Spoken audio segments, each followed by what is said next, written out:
suis Mélanie Vanier, je suis directrice du marketing sur la zone Europe chez Sinequa. Donc Sinequa, c'est un éditeur logiciel historiquement français qui est spécialisé dans le moteur de recherche.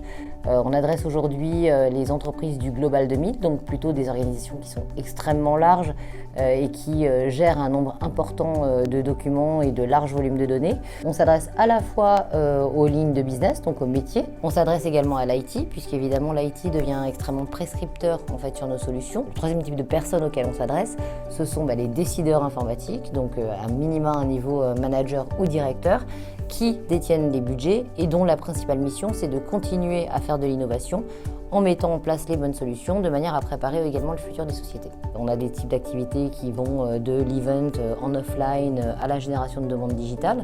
Le social selling, c'est quelque chose qu'on n'avait pas encore exploré, tout simplement par manque de temps, manque de maturité sur un certain nombre de sujets. Le problème avec les événements, les trade shows et tout ce genre d'activités, c'est qu'évidemment tu adresses en masse, donc évidemment tu ne personnalises pas, évidemment tu ne rencontres pas les prospects qui ont le plus d'appétence à convertir en business. Donc aujourd'hui c'est vraiment l'événementiel, c'est très sympa pour approcher en volume, mais c'est pas suffisant aujourd'hui pour aller closer des choses rapidement. On n'a pas tellement le choix. Aujourd'hui, lorsqu'on veut attirer de nouveaux prospects et des prospects qui sont un peu plus chauds, on a besoin d'aller les accrocher d'une autre manière.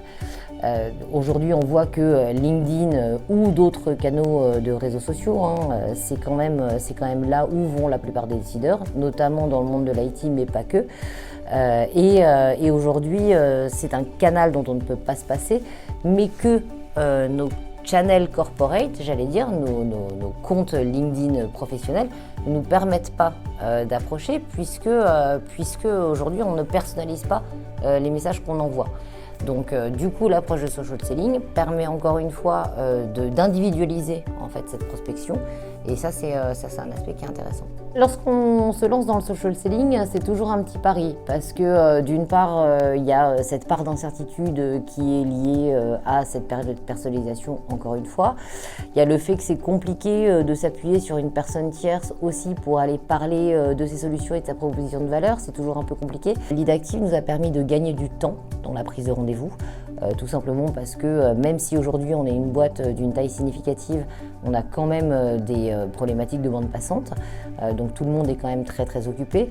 Et aujourd'hui dans l'accélération en fait de la livraison de rendez-vous, ça a été un vrai succès. Pour nous c'est une zone de test, c'est-à-dire qu'on démarrait sur la partie social selling, qui est une approche qui est donc nouvelle chez Sinequa.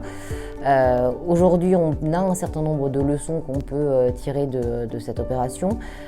Et je pense que c'est quelque chose qu'il va falloir dupliquer ou industrialiser dans le futur, à la fois en externalisant, mais également pour nous en interne, puisqu'aujourd'hui on a la possibilité de se benchmarker par rapport à ce qui a été fait et de prendre des actions correctives pour optimiser, soit pour nous en interne, soit en continuant via des prestations externes.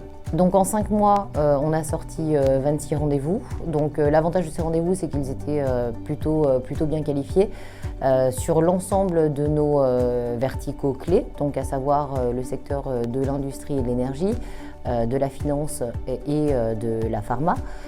Donc le ciblage était bon, les rendez-vous étaient relativement qualifiés. On est actuellement à 2 opportunités, on en attend une 3e qui est encore en qualification.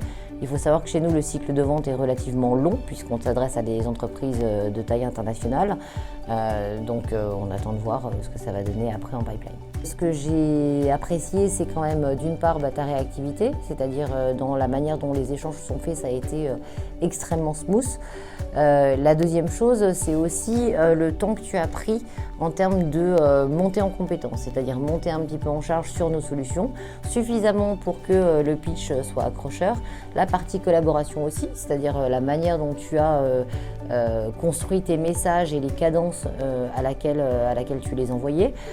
Donc ça, effectivement, ça fait partie des points différenciants. Oui, quoi qu'il arrive, ça vaut le coup. D'une part, pour ce qu'on appelle la formation en interne, donc les échanges de bonnes pratiques, etc.